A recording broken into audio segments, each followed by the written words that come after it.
हरिओम। जय श्री कृष्ण। राधे राधे। जय योगेश्वर। जय जगदम्ब। जय उमिया माँ।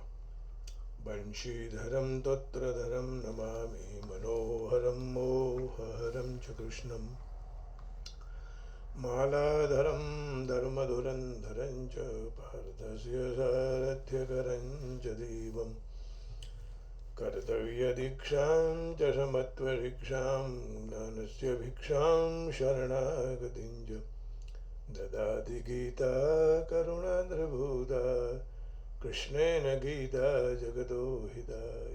श्रीमद् भगवद गीता जी रहस्यम। अधिकारी कौन है गीता जी की, इसके बारे में चर्चा चल रही थी। तो हम वहाँ जाके खड़े रहे थे कि भाई उन्हें भगवान ने, माने फिर अर्जुन तो सन्यासी थे भी नहीं, तो उन्हें भगवान ने ज्ञानियों के पास जाकर ज्ञान सीखने तक की बात कही। तद्विद्धि प्रणिपातेन परिप्रश्नेन सेवया उपदेक्ष्यन्ति ते ज्ञानम ज्ञानिनः तत्त्वदर्शिनः। गुरु जी के पास जाकर प्रणाम करके सेवा करके उनके पास ज्ञान लेना चाहिए, नमन होकर।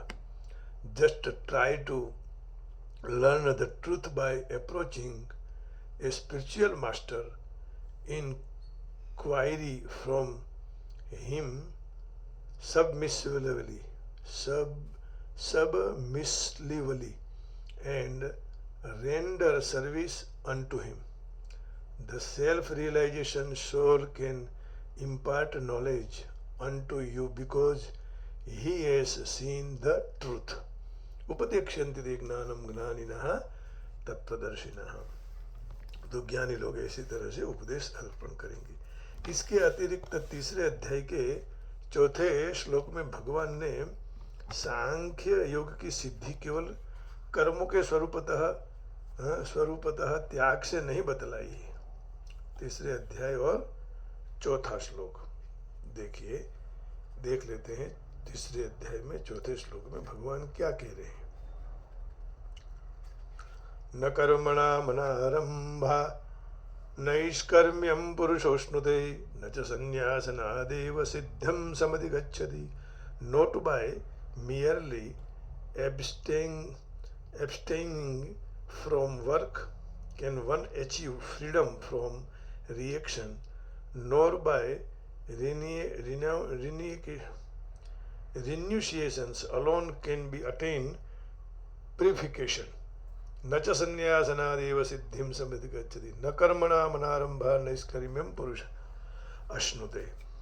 तो यहाँ त्याग से नहीं बतलाई है। यदि भगवान सांख्य योग का अधिकारी केवल सांख्य योगी को ही मानते तो सांख्य योग के लिए कर्मों का स्वरूप से त्याग आवश्यक बतलाते और यह नहीं कहते कि कर्मों का स्वरूपतः त्याग कर देने मात्र से ही सांख्य योग की सिद्धि नहीं होती। यही नहीं, अध्याय 13 में 7 से 11 श्लोक में भगवान ने ये कहा।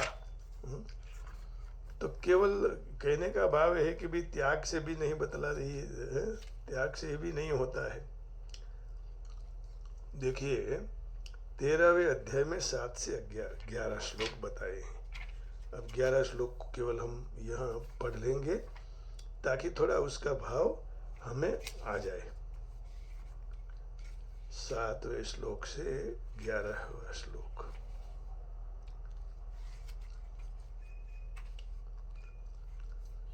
इच्छा द्वेष सुखं दुखम, 13वें अध्याय का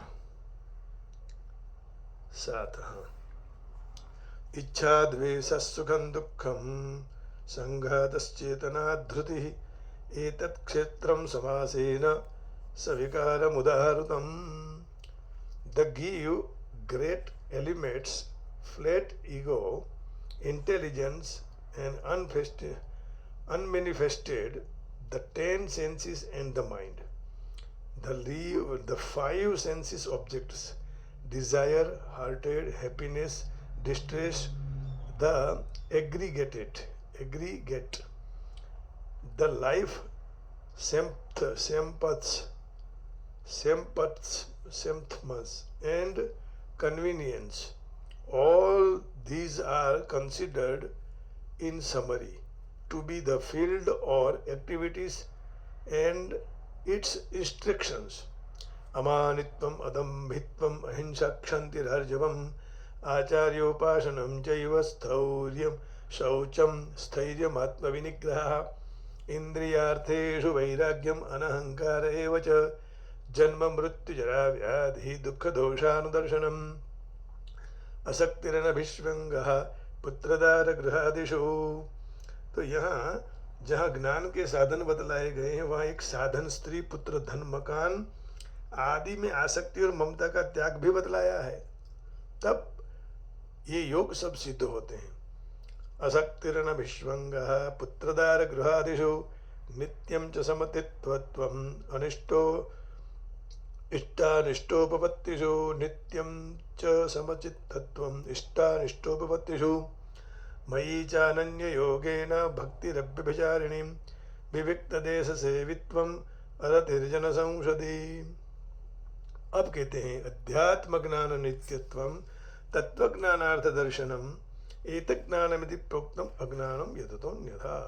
कह रहे हैं कि humility, pridelessness, non violence, tolerance, simplicity, approaching a bona fide spiritual master, cleanness, steadiness, self-control, renunciations of the object of senses, gratification, absence of the false ego, the perceptions of the evil of birth, death, old age and disease, detachment, freedom from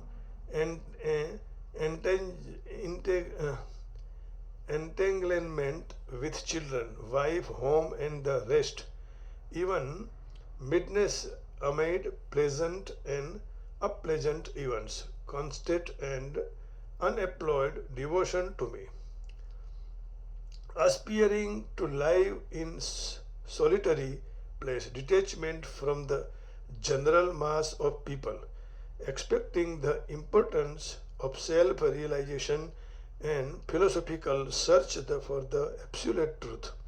All these are declared to be knowledge, and beside the whatever there may be is ignorance. तो इस तरह स्त्री पुत्र धन मकान आदि के साथ स्वरूपतः संबंध होने पर ही उनके प्रति आसक्ति एवं ममता के त्याग की बात कही जा सकती है। संन्यास आश्रम में इनके स्वरूप से ही त्याग है, क्योंकि उनको न पत्नी है, न धन का है, न मकान।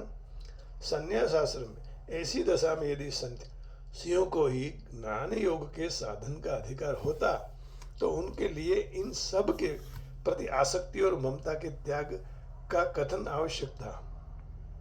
तीसरी बात यही है कि 18वें अध्याय में जहाँ अर्जुन ने खास संन्यास और त्याग के संबंध में प्रश्न किया, वहाँ भगवान ने संन्यास के स्थान पर सांख्य योग का ही वर्णन किया है, संन्यास आश्रम का कहीं भी उल्लेख नहीं किया है। यदि भगवान को संन्यास शब्द से संन्यास आश्रम से अभिप्रेत होता अथवा सांख्य योग का अधिकारी वे केवल संन्यासियों के ही मानते तो इस प्रसंग पर अवश्य उसका स्पष्ट शब्दों में उल्लेख करते। इन सब बातों से यह स्पष्ट प्रमाणित होता है कि सांख्य योग का अधिकारी सन्यासी गृहस्थ सभी को समान रूप से है।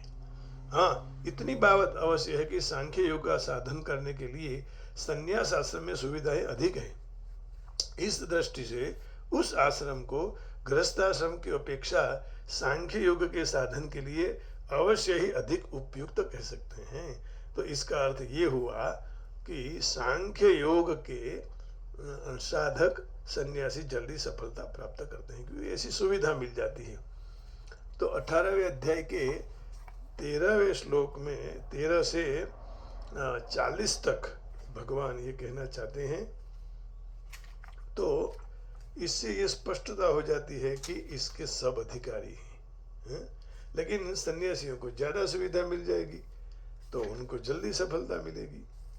विधिहीनम सृष्टान्नम मंत्रहीनम दक्षिणम श्रद्धा विरहितम यज्ञम तामसम परिचक्षते। तो 18वें अध्याय का ये 17वें अध्याय का था। अभी 18वें अध्याय के 13वें श्लोक में कह रहे हैं, भगवान ने ये कहा, पंचैतानि महाबाहो कारणानि निबोध में सांख्ये कृतान्ते प्रोक्तानि सिद्धये सर्वकर्मणाम। सर्व कर्मों के लिए सांख्य योग का सबको अधिकार है, सब कोई कर सकते हैं, लेकिन सुविधा इतनी नहीं मिल पाती है, इसलिए इतनी सफलता भी नहीं मिलती है। सन्यासियों को ज़्यादा सफलता मिलती है। कारण यही है कि उनके पास ऑलरेडी साधन तैयार है। आइए भगवान से प्रार्थना करें।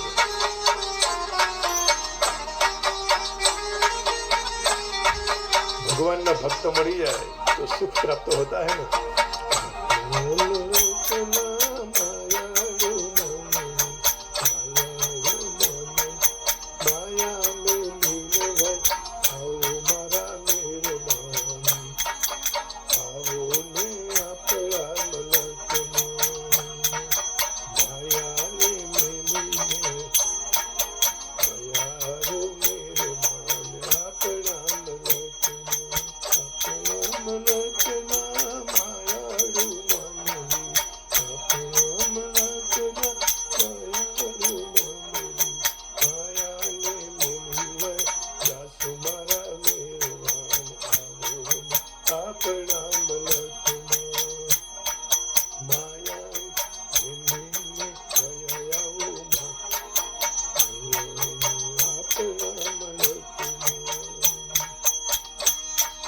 मलक माने भक्ति के मलक में, भक्ति के माहौल में, जहाँ भगवान की भक्ति हो रही वहाँ आ जाइए, उससे कल्याण ही होने वाला है।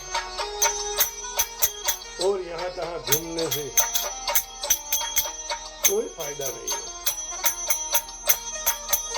हरे कृष्णा कृष्ण कृष्ण हरे हरे हरे राम राम राम हरे हरे। अपना मलकमा उतारो रा, अपना मलकमा उतारा करी दो, कर जो मारा मेरे दान, जियो मारा मलकमा उतारा करी दो रे, चल मारा मेरे दान, जियो ने अपना मलकमा।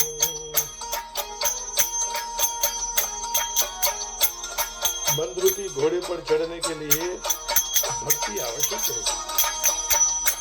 इसलिए कह रहे हैं कि अपने मलक में, अपने जहाँ रह रहे हैं उसके साथ मिल जाओ, तब मंगल होगा। हरे कृष्णा कृष्ण कृष्ण कृष्ण हरे हरे, हरे राम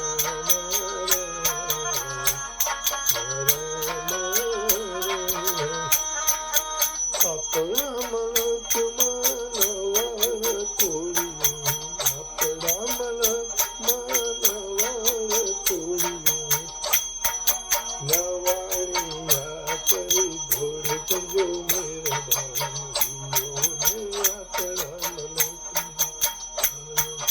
वाणिया करी चलो घोड़े मारा मेरे भाइयों ने, अपना मलक अपना मलक मायाळू मानवी, अपना मलक मायाळू मानवी, मायाने मिली माया जा मेरे भाइयों ने, अपना मलक मान।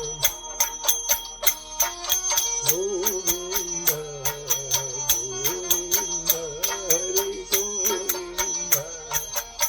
બધા જ ભજનનો કંઈ ને કંઈ ભાવ છે, કંઈ સાર છે। જેવા ટોળામાં ભરીશું એવો સંસ્કાર, એવા વિચારો આવશે। જય જય જગદંબા મા, જય જય જગદંબા, જય જય। આપણા મલકમાં ભોજન લાપસી, આપણા મલકમાં ભોજન લાપસી, ભોજનિયા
में बैठे हुए माया के मालिक परमात्मा को मायालु मानवी, माया के मालिक माधव को प्रणाम करके, मुरारी को प्रणाम करके, मोहन को प्रणाम करके वाणी को विराम देता हूँ। हरिओम, जय श्री कृष्ण, राधे राधे। जय जगदम्ब, जय उमिया माँ, जय जगदम्ब, जय भगवती, जय गीता मैया।